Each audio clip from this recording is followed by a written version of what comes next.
sitting in Lexington, you find out that of all games, this is going to be the one they clear the 7-2 Croatian? Do you just kind of think, why us, why now? That seemed unfortunate. It's funny. We were at a media timeout, and Rupp went crazy. And I'm looking around wondering what the heck's going on. And one of my assistant coaches said they just put the big fella in. So the Kentucky fans were excited to see him play, obviously, and he played really well. He's a high-level talent that complements them moving forward, I think, helps them become one of the best offensive teams in the country. They already were, but even better. Did you have any inclination that he might or could or possibly? Yeah, that day. And did you have any tape on him, any scouting report, kind of thing? We found some quickly. We've got a big staff, and so we watched some in the pregame. I showed our guys for the first time, and this kid might play, might not. I'm sure he'll be rusty.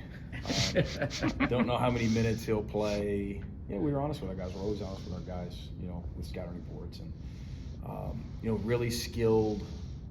Who knows how much they'll utilize him offensively. He gets in the game, and wow, just made an immediate impact from three, and with his passing ability, altering shots at the rim, he's a talent. You guys haven't had too many losses this season, but how do your guys kind of digest it and move on? I think our in-game response kind of speaks for itself, as it did in Tallahassee, and obviously we lose the game, and it was ugly there for a little bit. Not that we didn't compete, but we competed at a really high level, finished really strong, but that in-game response, I think, is correct. As you look at the big picture with our team, it's appropriate because we've responded after every loss the right way. Had a really good practice yesterday. Anticipate another one today. Do the metrics take care of themselves? I mean, I know we're watching this bracketology, and I know you're focused on the game, but you keep knocking out the wins at home and stealing a few on the road. You feel pretty confident that'll give you the resume you need?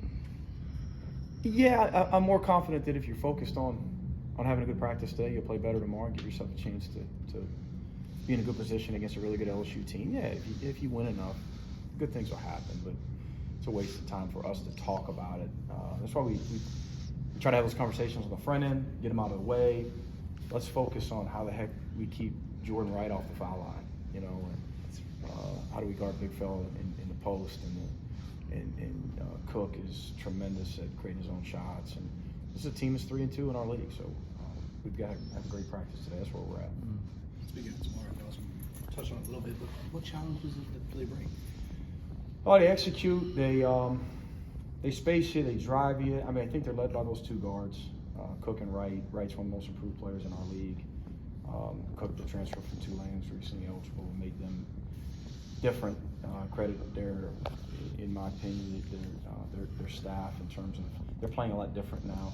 With him eligible, especially offensively compared to how they were playing early in the season. So they've adapted a little bit, and they're playing really, really well. Could easily be sitting here with 4 wins, and this team is top 50 defense and a very dangerous offensive team as well.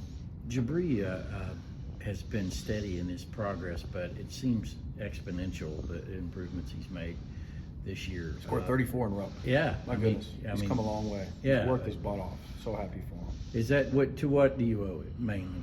Coaching, right? Clearly, his work ethic. He's a gym rat. He's so consistent with his work ethic. He's growing as a leader, he has become, not becoming, and now I should probably change my terminology when talking about him. He's become a leader, he's become consistent, he's learned how to overcome a couple missed shots where he can move on to the next play, hang his hat on the next split second of the game, which could be a transition defense, it could be going to the offensive glass, what have you. And he's playing with a really high level of confidence. But no one that I've coached has been in the gym more individually than he's been in the past couple of years. Consistently, when you hear a ball bouncing and you walk by the gym and you stick your head in the door, somebody might be in there with him, but he's in there.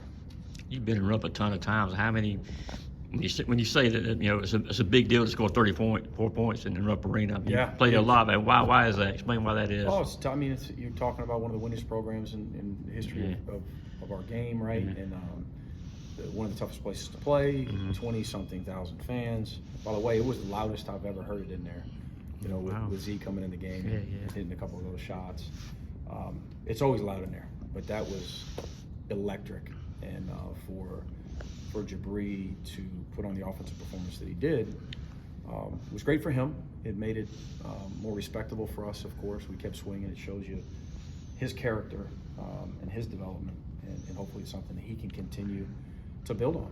And how are you seeing the rest of his teammates kind of feed off him a little bit now? They love him. He's a likable guy.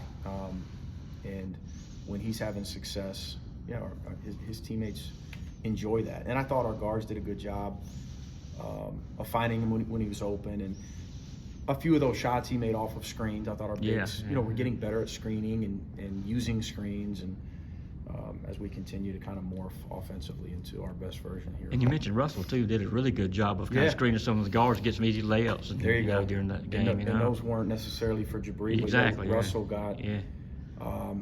I believe he held Justin had one, I remember this. 9 seals, yeah. 9 seals for layups, so those don't show up for points for him in the box score, but arguably his best offensive game, just getting Justin and Silas open looks at the rim. Well, you got players now that people know their name. People are talking about NCAA tournament. I know it's your job to keep it day to day and the steady plot, but there's an energy outside this program that Georgia basketball hasn't had in a long, long time. I mean, when did you know that this group of guys you assembled might be able to put together something special like we've seen so far this year? Yeah, we were hopeful. We were hopeful last summer that that this team. That's why we amped up our schedule a little bit, late spring, early summer. Try to give us opportunities. The numbers aren't quite what we thought they would be. That said, though, we were able to beat some high major teams.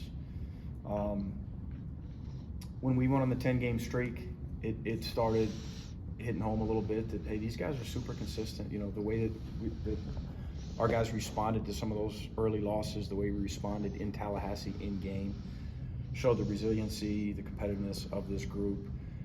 I don't know where this group ends up here, in the final stretches of this season. We got a ways to go, but I do know this group, they compete consistently. They like to work.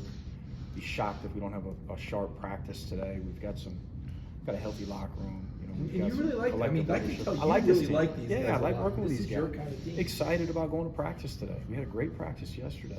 Coming off of a game we were down 28 at one point, right? And there's no sulking. Guys are just getting after it yesterday, and they understand. They believe in the process and just getting better. But Georgia's got a strong history. We're just trying to rebuild it. And there's no reason that we can't be successful here. Was there a time this offseason or early this season that you thought Jabri could take his game to this level? He had a really good summer, really good fall. Probably over the course of a few months there. Not necessarily. There wasn't just one moment where we said, "Boy, Jabri's just a totally different guy," because he kind of had some ups and downs a little bit. Late summer, early fall, and we had a lot of competition in practice. And then he probably, I would say, mid-December, we look around at each other as staff and say, he's about 3-4 straight weeks of just really good days. And confidence rising, and had a couple big games, and then boom, boom, boom. He's just getting better and better. And Coach, you mentioned rebuilding before. Thinking about the broadened term of this season so far, what have been some of the changes that you have been trying to implement with this team to get to where you are today? We don't talk a ton about the past, of course, but there have been some really good players here, and some really good coaches, and some big-time seasons, and there's no excuse for us not to get it going, and we like our roster, and daily we just talk about getting better, enjoying the process and growth on and off the court. And, again, I really like our culture. We've got good players who continue to get better. It's that simple. I mean, for us, again, it's about LSU right now. The bigger picture stuff, I'm sure we'll address more when the ball stops bouncing for this team, this spring. You're talking about the Rupp atmosphere. That was as loud as I can ever remember. I can't remember if it was after Demery's dunk or Blues 3 toward the end of the Tennessee game. Yeah. You've obviously implemented those changes. I don't know the genesis of them all, but I just suggested it. I really did. You know, Yeah. credit goes to Jerry and Josh and his administration for being open to it and making it happen, and also for the openness to some of our fans had to move seats. You know, and not everyone was super excited on the front end. Hopefully, as we build this thing, right, and we do our part, that one day all of our fans will look back and say, well, that was a good decision, and I'm excited about it regardless of where I used to sit and where I'm sitting now. Yeah. We're just appreciative to their consideration, because I'm with you. That's the loudest. I just said that about Rupp. That's the loudest I've heard the Stag when we had Tennessee on the ropes the other day, and certainly hope it's that loud tomorrow night. And Coach, how would you describe that